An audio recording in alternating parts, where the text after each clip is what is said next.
Hey, what's up, everybody? It is Sunday, November 5th, 2023, and welcome to a brand new episode of the Now Mind You podcast. That's right, TJ is back. The voices are back, right? This is episode 93 manga, and we're your hosts. I'm TJ. I'm Matt. I'm Bryce, and Alicia's on. He knows nah, why bro, he said you're that. at 4 stars. He You knows know why you he was said wilding that. on me last week. Listen, listeners, he knows why he's on punishment right now. And if you listen to last week's episode, you'd understand why he had that tone of voice, tail between the legs. Anyway, like I said, this is episode 93 manga. You are not talking right now. This is episode 93. I'm sorry. I should take that tone. This is episode 93 manga. There will be some spoilers up ahead. As far as announcements go, we'll just go right into the docket for today. We got Ippo, we have Sakamoto Days, we have Chainsaw Man, we got Jujutsu Kaisen. We'll get into our favorite chapter this week, and then we'll hop over to our topic of the week, which is what this week, fellas? Our favorite One Piece villain. I know this was a Bryce topic. You know what? It actually was mine. Really? Yeah, I'm actually the person to put this in there. Well, there we go, because Bryce is usually Mr. One Piece himself. But yeah. With that being said, let's not waste any additional time. Matt, take us into Ippo, please. So we got another action-packed chapter of Hajime no Ippo. This chapter was called Fight Strategy. So we're still in the middle of, title fight strategy, I'm sorry. We're still in the middle of Ippo and Mashiba sparring each other. Now that Ippo has, shown that he can actually fight Southpaw style. And he's able to kind of close the distance. But we saw at the end of the previous chapter, Mashiba said going forward, he's going to start using his title fight strategy. So he started to implement that. And what he did, which was actually pretty smart, was he baited the overhand left by throwing a jab and stepping back using his, the reach that they continuously show that he has. And when Ippo goes for the overhand, he literally blasts him with a straight right hand right into that open spot on his body, causing Ippo to kind of move back. But Ippo going full anime is like, I can't stop. I got to go forward. He kind of goes into that same mindset that he went into when he was fighting Vorg, when he was like, well, if I don't, you know what I'm saying? If I don't give 1,000%, basically, if I don't treat this like it's life or death, then I'm wasting his time. Ippo just immediately goes back into fight mode and tries to drive back in continuously, is getting caught on his way in, and he's trying to find his way into Mashiba's range because Mashiba is keeping him on the outside. Every time he tries to dip over, Mashiba catches him. And then in the middle of that, he's saying he thinks he understands it. And the chapter ends, the chapter ends right there. Ippo is going to figure something out. Obviously, I mean, listen, Ippo beat this guy before. Now, I don't think Juan Rosario is Ippo. You're talking about him like he's a human being, but go on. Ippo's not human either. I don't know. I enjoyed this chapter. You already know, anything with Mashiba is gonna win with me every time. And the fact that we're even getting more action out of Ippo, it's actually looking like Hajime no Ippo. Is pretty cool. So, but that's pretty much all I got on it. I'll pass it to you, TJ. We need to remember that Ippo's got skin in the game. If Mashiba wins, in theory, him and Kumi have free license to pursue their love interest. But we also know that, Mashiba is conning him. With that being said, I felt that this was another short chapter. I don't know if this can be attributed to getting COVID for George Morikawa. Mashiba using that counter in place for whenever Ippo uses his step in. I don't know. It was like Ippo was doing a good job of stepping outside of, Mashiba's lead foot, but it always seems like he shouldn't be getting caught by that body shot, but Mashiba's finding that range and that line. It's definitely something subtle that he's doing, and I'm looking forward to see like the reveal of the trick, or really what I'm looking forward to seeing is like Ippo's, machine learning brain in action in real time, right? He keeps going forward, gathering more data, and I want to see what he comes up with, because this could ultimately end up being Rosario's response or something similar, in that he's giving Mashiba more looks, more variables to consider, to unpack. So with that, I'm hyped for this chapter. and it's crazy to see that Ippo is becoming somewhat of a copy ninja, right? I feel like we've been seeing that in a few different series as of late. But give me a full chapter. That's all. Give me a full chapter. I just want to add this also, just picking up where you left off on the copy ninja thing. I actually think I think more than anything else with Ippo, his power, so to speak, might really just be adaptability. Or just his ability to learn something, like that he can learn things on the fly, or that he can literally teach himself. He taught himself Southpaw. But I wonder if that is nobody did mitts with him in the gym. Nobody helped him with a strategy. He just started doing it. I wonder if that is also an end result of him having been a coach now for a while. He's got enough of an analytical brain to where he knows what changes he needs to make. Yeah, I mean, but he's always been analytical, right? Like, he's the guy that can watch all the tape and see things a certain way. I mean, if you teach him a technique, he will drill it until he has it mastered. Right. Like, is it then adaptability, or is it hard work and adaptability? More so the hard work part. Yeah, maybe it's that. Maybe the hard work is why he's so adaptable. Right. Because again, like, he's had zero help. No one, like, he has had no help. And this is his first time using this in a real fighting scenario. And he's fighting a world title challenger. Well, it also makes me think we must remember what Sakamoto brought up to him in the first place with his Dempsey roll. He's like, hey, when you're in that Dempsey roll, you're kind of neutral or going back and forth between Southpaw and Orthodox anyway. So the fact that he had that could be the initial, I don't know, impetus for him being able to transition to Southpaw. So what I'm saying is, you're right. And I just think maybe he just had a foundation for it based on his initial fighting style in the first place. Yeah, I feel you. Well, with that, yep, I'm going to take us into Sakamoto Days. Yuto Suzuki, this is chapter number 142, titled X's Goal. Where we leave off? I thought it was called Where's the Anime Announcement? My bad. Mafuyu and Todamaru showing up to the exhibit on some Killmonger energy. Where you think your ancestors got this from, huh? Mm-hmm. You don't even know what's in your body. Shin, how would I summarize this? Shin versus Mafuyu, round 2. Fight. Where's my anime announcement? Off top. See, if you had just let me get to my... Anyway. I always appreciate a Sakamoto Days color spread.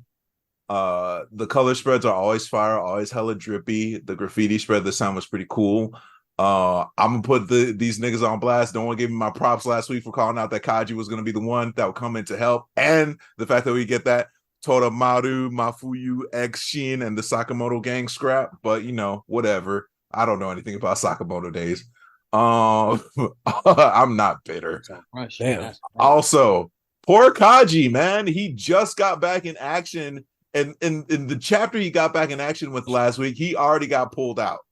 Like, that's gotta suck. The nigga just left the hospital. He just got well, and now he's gonna get another get well soon card. Anyway, and what makes it worse, it was a former ally. It was Mafuyu, right? Remember that Kaji, Mafuyu, Todamaru, Shin, they all teamed up to fight off Shinaya, who is really Gaku piloting, like wearing what the Oculus or whatever the fuck. Anyway. CEO, chairman of the JAA, Asaki, has arrived. It looks like he's got Nagumo Shishiba. I'm kind of bouncing it around in the chapter, but he's got Nagumo Shishiba and what looks to be Osaragi's veil in front of him. They're already doing their job, protecting the chairman. Let's not forget, though, Amane peeped game when he saw Shishiba, and he's like, hey, this is the nigga that used to hang out with my daddy, right? So he's in the mix. I wouldn't be surprised if Mitsu, I feel like there might be a low chance of it, but if Mr. Yotsumura makes an appearance in this arc, let's not forget that he's in the mix as well, but he's in deep cover. X is way more sinister than I thought. Bryce left a voice note in the group chat this morning. Like, this is some heavy manipulation. I feel like it's crazy how manipulative this was, but I also feel like something I talked about 2 weeks ago with the Stockholm syndrome.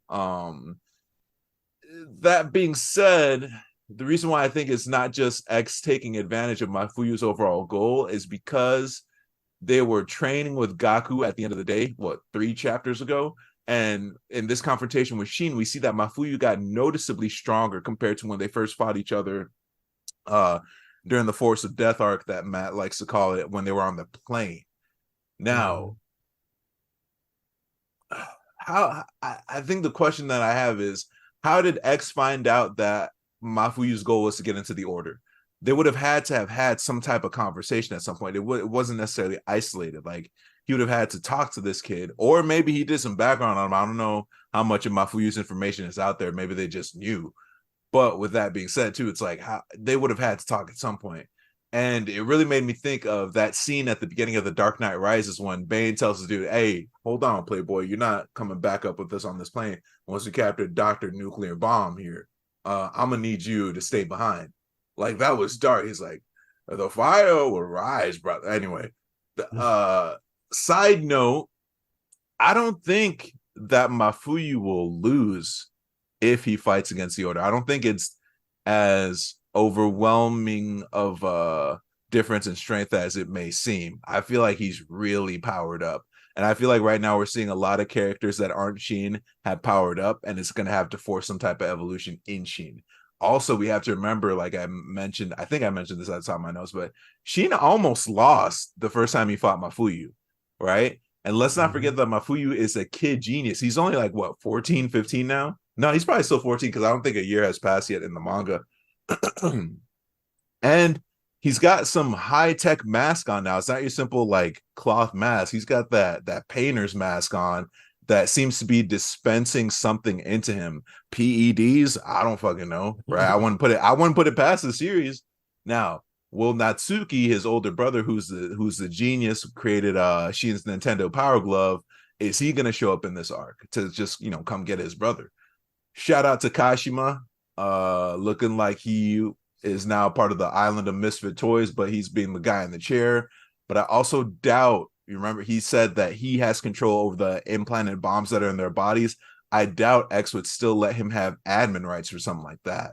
Lastly, who came up with the plan to have Mafuyu fight the Order and die? Now you're going to say X. Hear me out.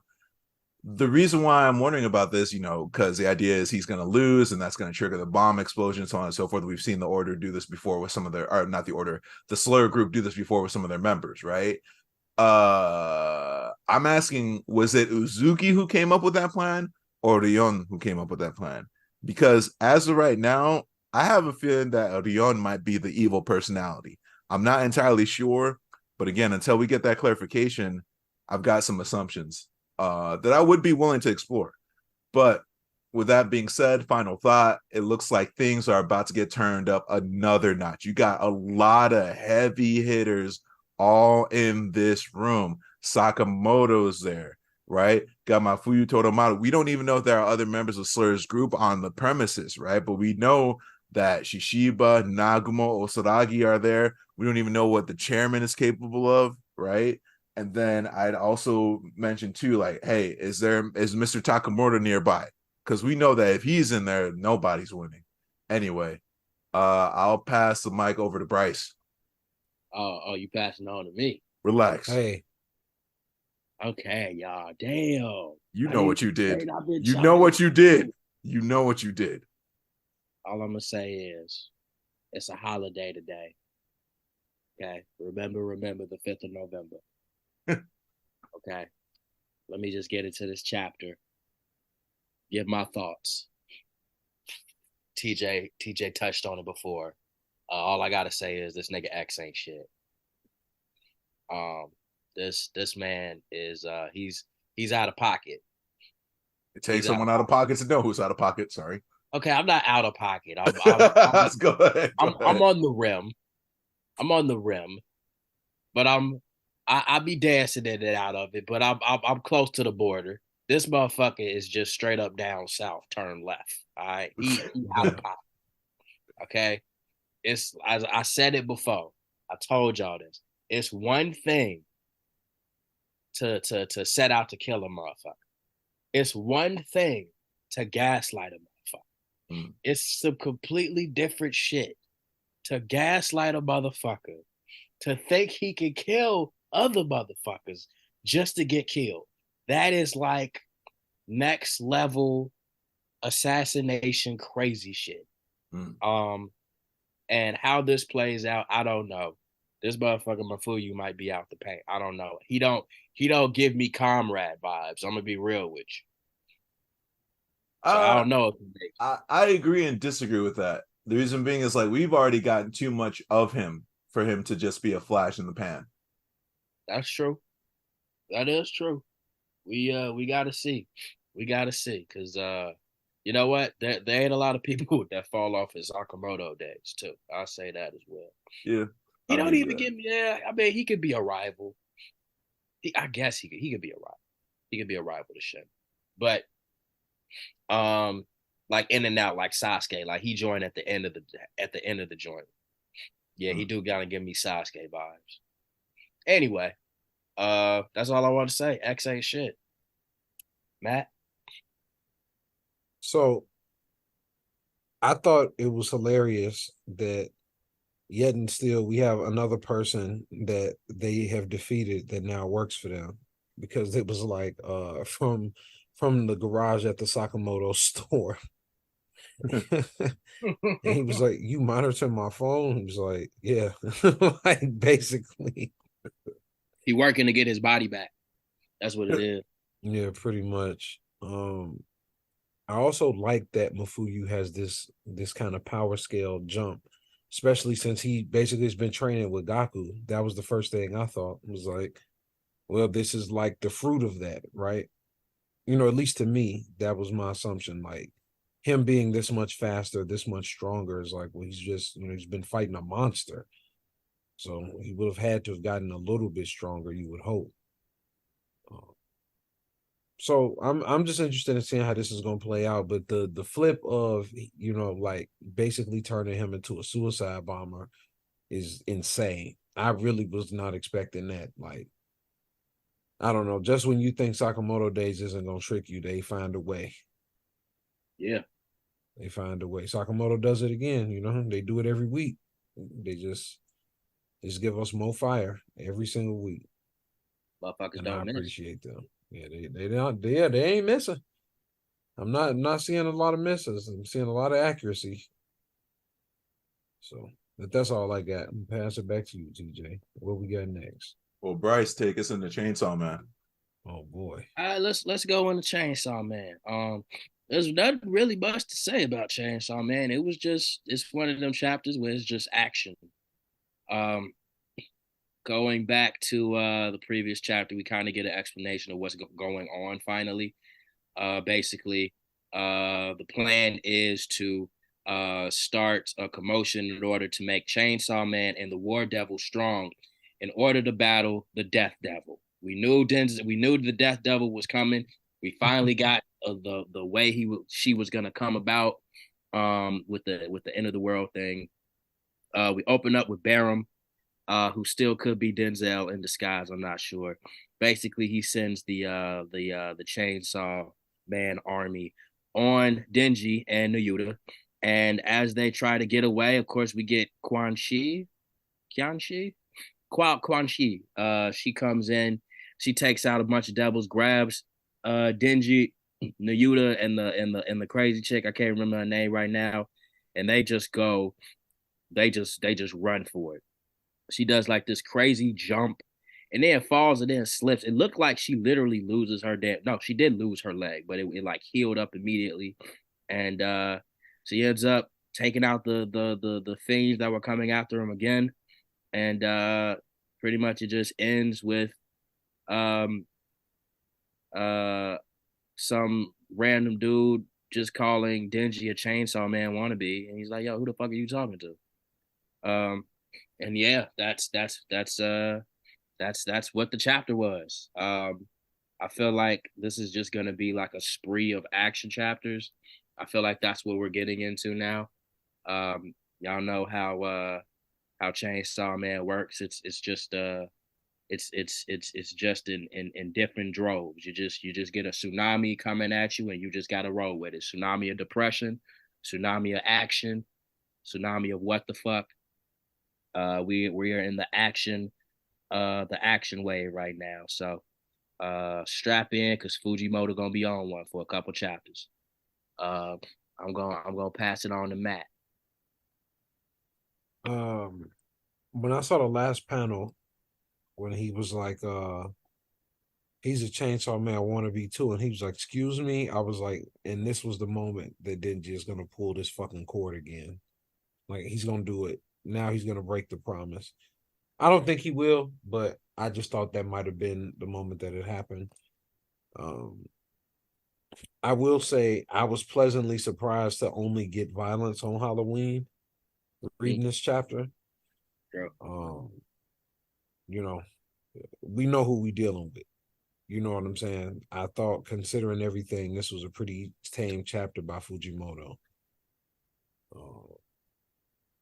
Other than that, I don't really have much to say. I felt like he pretty much covered it. There's not like a lot to cover in the sense of that there was just a ton of action. I'm going to pass it over to TJ. I don't really have much to add. I feel like when Quan Chi started going to work, she said they need to put a chimney on my sword. 10 pages, very little dialogue, and just like straight up Ginsu knife action, slicing and dicing and slicing. Similar to Matt, all this kind of culminating in Denji potentially getting goaded into pulling the ripcord, turning into Chainsaw Man because someone called him a wannabe poser. Okay, your ego's that fragile, bro. Wow. I kind of need this to wrap up a little bit.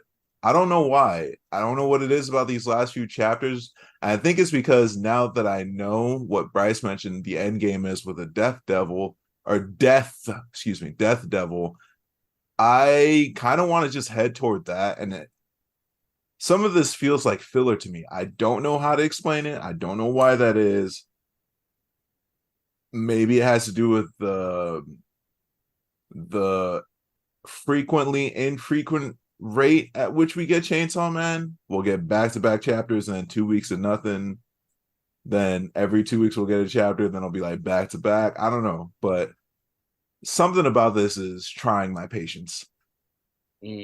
That's all. I agree. I think we've been so out of the loop with what's going on, and now we finally get an answer as to where this is leading. I think it's just a feeling of like, all right, then we need to just get there now. Yeah. Yeah.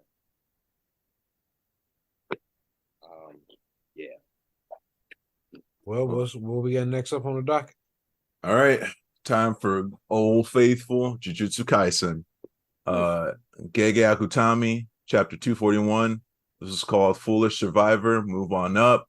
Where do we leave off? Boo. Kenjaku doesn't think you're funny. Kenjaku's like, boo this nigga. How would I summarize this?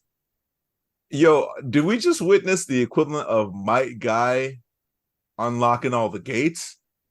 Because I think that next chapter is going to be heat. Now, let me get into my review. Real question.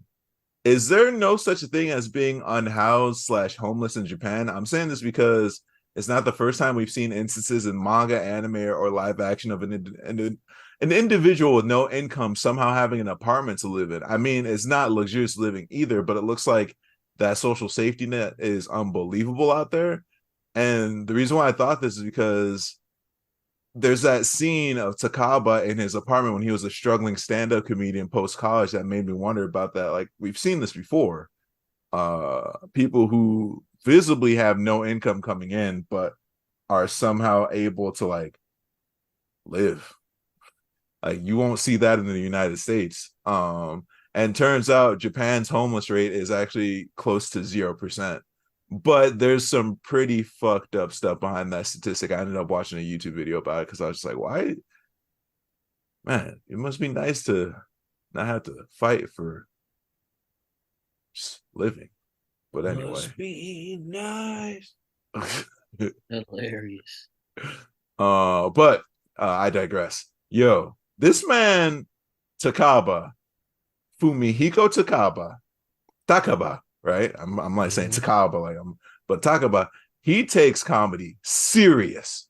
Yeah. The introspection in this chapter was deep to the point where he was talking to his younger self. And it's making me wonder. I don't think I saw any black background on the page. So was this a flashback in the manga panel sense? Or was his innate curse technique manifesting this flashback in real life? Like, was Kenjaku seeing all this play out in front of him, this flashback? Do you guys see what I'm saying here? Mhm. Like, did his curse technique manifest this flashback into reality is what I'm getting at. Which would be pretty fucking insane. Comedy was a way for Takaba to connect, to make connections. He was that weird kid growing up. No one really wanted to hang out with him. He didn't know how to approach people. So it was comedy that gave him that pathway to making connection. It's no wonder then he takes it so personal when his college teammate is not taking it, or at least on the surface, not taking it seriously because he's coming to practice all hungover, not really caring.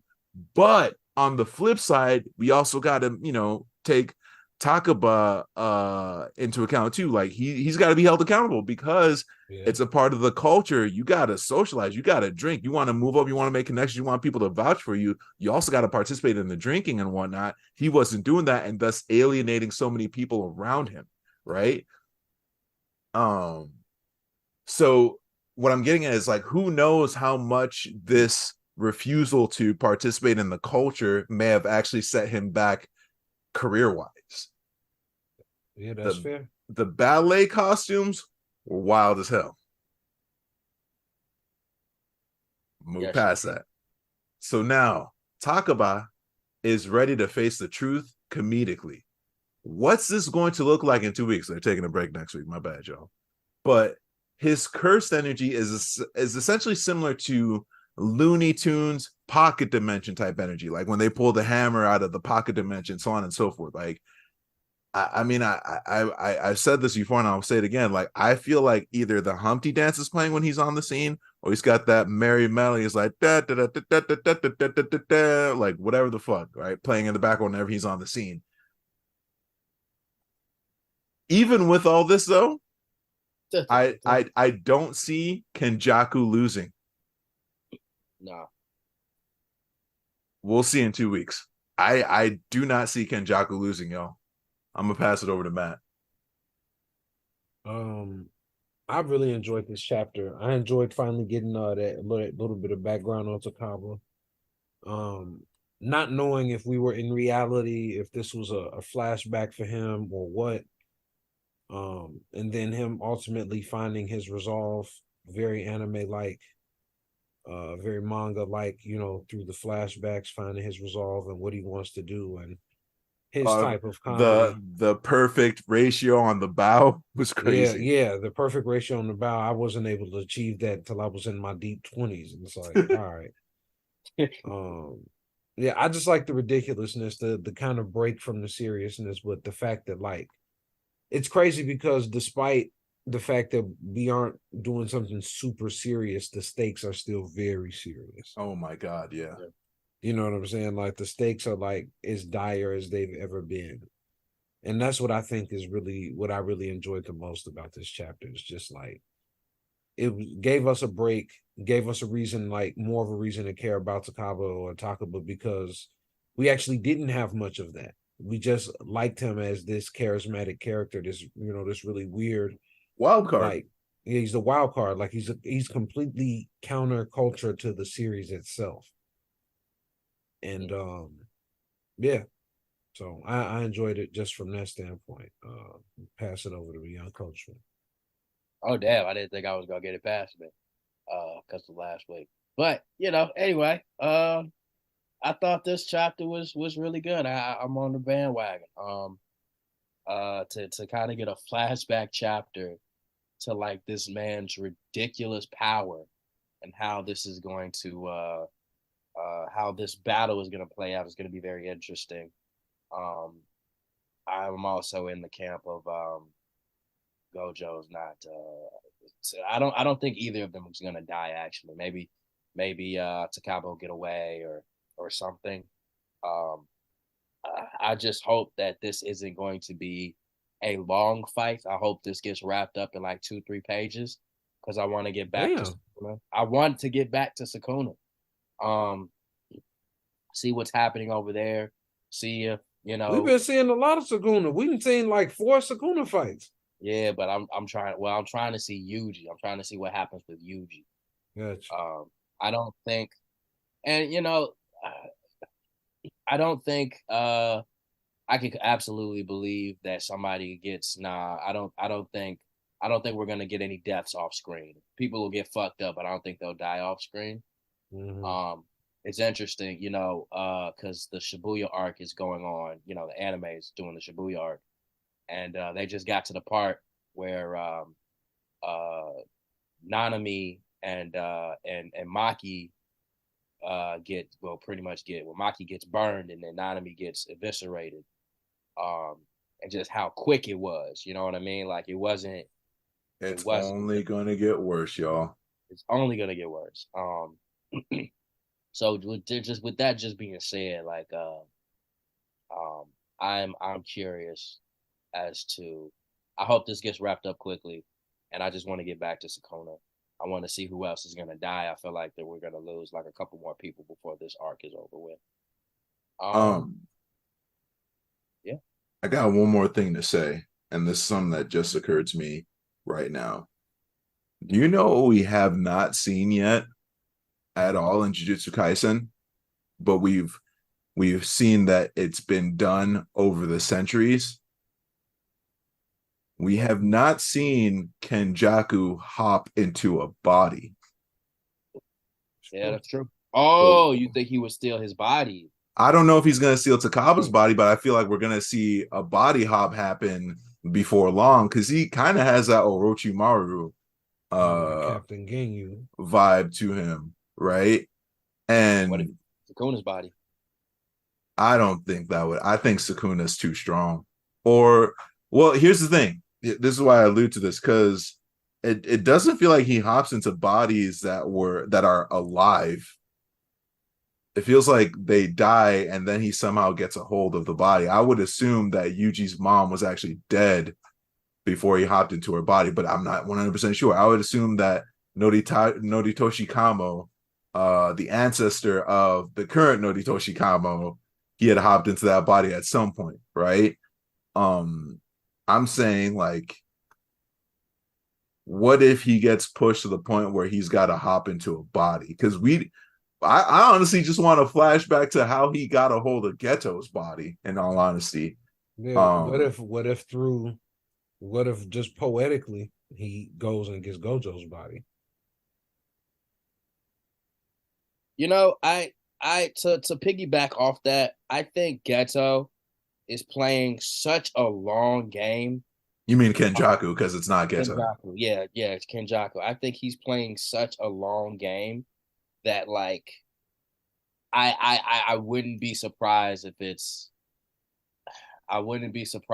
like a Black Zetsu thing, but just better.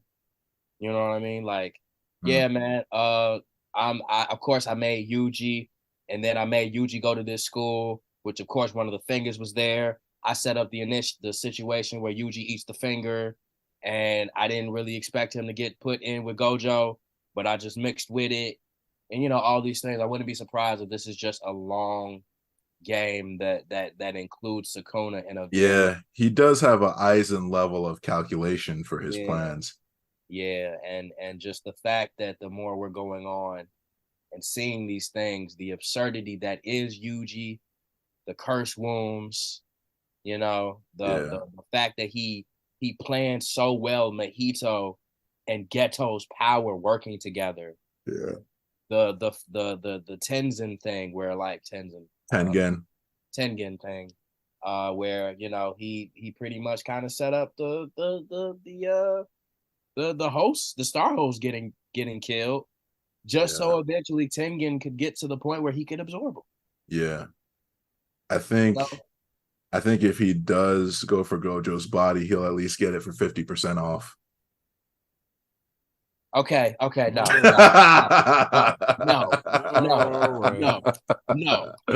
I'm sorry. If I'm at 5 stars, if I'm at 4 stars, nigga, we are not the same. We are not the same. We are not the same. No. We are not the same. You're in 10 an toes entirely down different and class. half We off are is not the crazy, same, Bryce. It's crazy, We are TJ. not the same. It is crazy. Bro, an out of pocket reference to the anime and what you said or something are two totally different things. We are not the same. It's a completely different style of violation. He was wilding just then, but like, nah. You're in jail saying somebody else is guilty. That's crazy. You're in jail actually guilty, pointing the finger at somebody else. You're serving your sentence. That's crazy. All The right. pot is calling the kettle black. You the fucking Spider-Man meme right now. Wow. Okay. I got nothing else to say. Favorite chapter this week? Let's go. Matthew. All right. I'll start it then. My favorite chapter this week, it was tough, man. I'm still on the fence. I'm just gonna say it. Jujutsu. Yeah, I'm gonna go with Jujutsu Kaisen. I was on the fence between Jujutsu Kaisen and Sakamoto Days, to be honest, but I just really enjoy getting that background on Takaba. I just found it to just be really interesting. I'm actually gonna pass it back to you, Bryce. For me, it's a split between One Piece, because we're finally getting a backstory to a very mysterious character, and it is just full of feels. You lost your right to a split, so you got to pick. Damn. All right, fine. Dan. It's Dan. Yeah, that shit was hard. Chapter was good as hell. Yeah, it was hard. Yeah. What about you, TJ? Versus chapter 10 was crazy. That's all. So, topic of the week time. All right, our topic of the week is our favorite One Piece villain. TJ, we're gonna start with you. My favorite One Piece villain is Eiichiro Oda. This shit's too long, dog. Wow. Favorite One Piece villain. Recency bias, I'm gonna go with Saint Seiya Saturn. Beyond that, I'd say recency bias again. Apparently, the whole Shadow King who sits on the throne. Well, this might be a spoiler for those who haven't been keeping up with One Piece. But like apparently the Shadow King who's sitting on the throne that's supposed to have no one sit in it. Basically, sitting on One Piece's equivalent of the Iron Throne, if Game of Thrones, if anyone needs some type of analogy.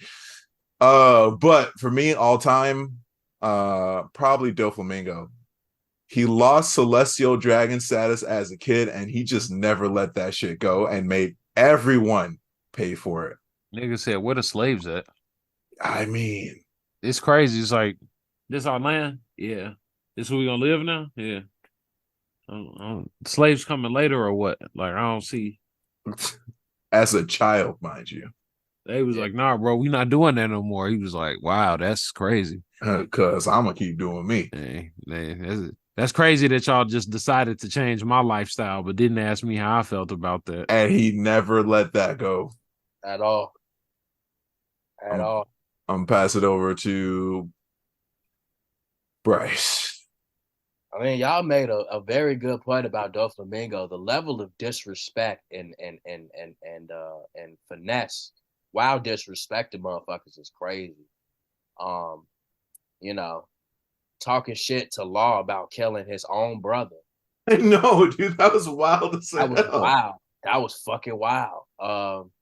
Shooting your daddy in the back of the head. That's wild.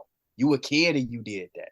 Mm-hmm. Telling people while they trying to kill you how you gonna kill all of them. Crazy. And then on some petty shit, he was like, well, since I can't rule this place no more, I'm gonna just fuck this shit up. I'm gonna make a bird cage and just kill all you niggas. Yeah. Doflamingo is a piece of shit. And he is up there. I can't put Kaido because Kaido was too recent. It's not that he's too recent. It's just like he's kind of one-dimensional. Like he's just like, yo, I'm a strong ass nigga. I do what I want. I could say Buggy because Buggy, but he's kind of like a neutral character. I might go Blackbeard. Okay. I might go Blackbeard. I do like a long, The only actual pirate. the only actual pirate. Yeah. Yeah. Blackbeard was on some sinister shit. If you really think about it, he's like the things he did. Well, it's not really to think about it. He's fucked up, but he's on the same shit Luffy's on, so you can't even be mad. He's basically Luffy if Luffy was just on some bullshit. You know, he just living his dream. That's all he doing. He Luffy without the moral high ground. Yeah, yeah. But the nigga living on a fucking pirate island, just living his best life, and he a fucking Yonko. Damn. And I do like the laugh. Blackbeard's laugh is iconic. I think I gotta go Blackbeard. You know what I'm going off of? If I had to join a crew, I'm joining Blackbeard's crew because I'm gonna get it because they gonna give me a devil fruit just off being in the group. If I were to join Doflamingo's crew, like I'm gonna be taken care of, but like I'm not. It's like a Jay-Z. It's like a Jay-Z. AG, it's just your Rockefeller. favorite villain. Like, Right. It's Blackbeard. It's Blackbeard. I'm gonna shut up. It's Blackbeard. It's Blackbeard. that's what's up. It's Blackbeard. Matthew. I was telling TJ this a little bit on air beforehand. I was between two people. I was between Rob Lucci and Crocodile, and I ultimately picked Crocodile. Like it. I picked Crocodile because he up 2-1 on Luffy. Number one. This nigga was scamming an entire country. Yep. He was scamming a whole country. And then his plan at the end was like, well, if my shit go wrong, I'll just blow this whole bitch up. Yep. I'll just blow this bitch down. If my plan don't go how I wanted to, won't nobody have shit. I'll just blow everything up. Fuck it. And I was like, damn, that's crazy. Like, Yeah. it's crazy that you taking it this far, bro. I thought I appreciate him for that. I appreciate that he's like the first major person to really to hand that nigga them 2 L's, and the way that he quote unquote kills him that first time was so immediate. It was there was no sound, there was no shot. It was just like, damn, bro, you can't do this. And then the screen just went red. It's like, what's wrong with this nigga? It's like, oh no, you dead, bro. I'm not hearing none of that. I'm not like a regular villain. You know what I'm saying? And I mean, obviously, in true villain fashion, as I say that, his failure to actually kill Luffy because he was so arrogant, like, oh, I want him to suffer and all this other shit, when you literally had him beat 2 whole times. You know what I'm saying? All you had to do was just get the job done. And, your arrogance or pride or what have you is what holds him up. But also it's just like when I was doing research into this and shit, he got them, of all the, like, at least the villains and stuff I saw, he got the most history with Luffy. Like, on multiple levels, like to the point that somebody that was with him is with Luffy now. Like, he was the first real person to hand him an L, like twice. Rubbed his face in it that second time.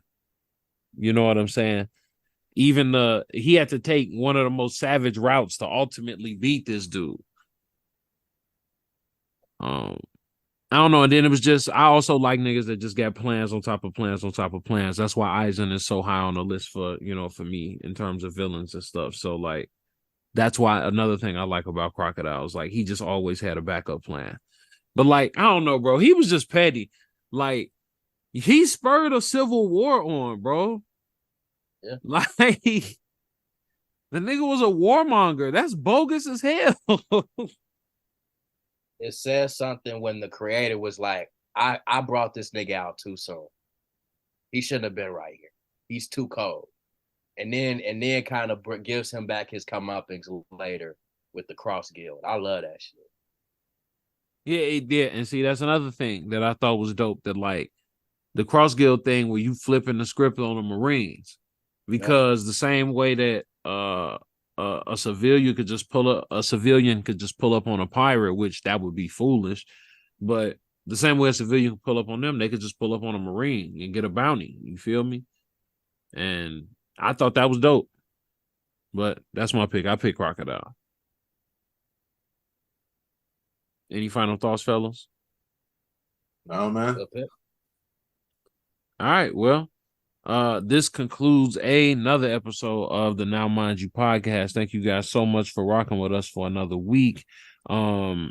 Next week, what you guys can expect from us on the manga tip? Well, I can tell you for one, it's not Jujutsu Kaisen.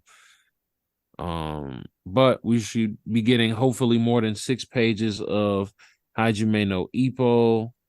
Are we still reading My Hero Academia? I'm joking. Kaiju number 8 should be back. We'll have Kaiju number 8. Oh, I got a better joke. Y'all ready? Sure. Careful. All right, I've braced myself. Go ahead. My Hero Academia. That's the joke. You're funny. We got Kaiju number 8. We don't have Jujutsu Kaisen. We got Sakamoto Days. Still no Dragon Ball Super. But we do have Chainsaw Man, and hopefully we'll get at least. Oh wait, no, we don't have Chainsaw Man. So we just have Hajime no Ippo, Sakamoto Days, and Kaiju number 8. Yep. Yeah, so we got a pretty thin docket. I didn't want to believe it. And our topic of the week next week. Our topic of the week next week is who are the best anime duos, best friends / rivals. So that's going to be our topic of the week. With that, you guys can follow us all on social media. You can follow me at Matt Hambrick. That's MattHambricktj. Y'all can find me on Instagram. That's at Tuss4Skate. That's TUSS4_SKATE. Bryce, where can they find you? Yeah, man, it's Bryce, aka Coachman, aka the Nefarious Petty Gordo, aka Kid Kaiju, aka Velvet Panther, aka the Walking Lawsuit, aka Walking Lawsuit, aka the Nefarious One. AKA Big Cheese. You can find me on Instagram at Ashe_Onsa. That's AXE_ONCA Bay. Where can they find us? They can find us at Now Mind You Podcast, wherever you like to get your social media and wherever you like to get your podcast. We are everywhere. And we will see you guys next week, or we'll see you over in the Combat Sports episode if you're into that. Peace out. Peace.